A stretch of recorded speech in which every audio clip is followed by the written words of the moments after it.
Le Flash Info avec le centre de stockage de la Manche. À Orano-la-Hague, on s'en souvient encore, la grève qui avait duré plus d'un mois et demi l'hiver dernier, paralysant une partie du site. Un conflit qui portait sur la récupération des jours fériés travaillés.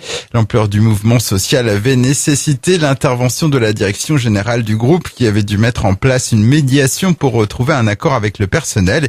Bien, on apprend que le sujet reviendra sur la table d'ici quelques mois avec l'ouverture de nouvelles négociations. Pêcheurs britanniques et français ont finalement trouvé un accord concernant la pêche de la coquille Saint-Jacques en baie de Seine. Conséquence, les bateaux de plus de 15 mètres des pêcheurs britanniques se sont engagés à quitter la zone de pêche à proximité des côtes françaises dès la signature de l'accord.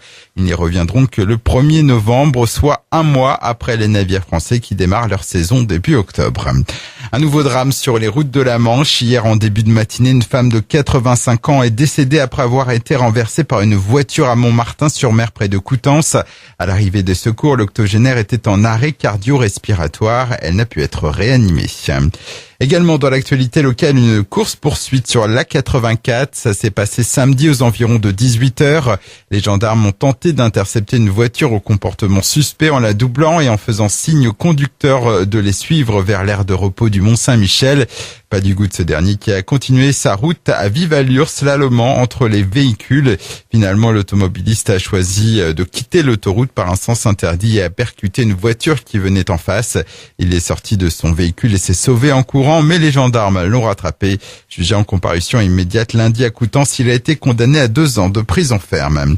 Et puis c'est un coup dur pour la commune de Saint-Sauveur-le-Vicomte. Le festival d'humour des Fous du Roi qui devait se tenir ce week-end est annulé.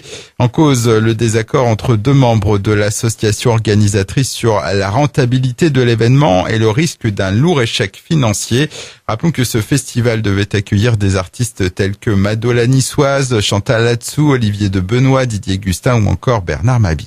Le Flash Info vous a été présenté par Landra, centre de stockage de la Manche à Digulleville. Pour en savoir plus et visiter notre centre, 0810 120 172, coup d'un appel local.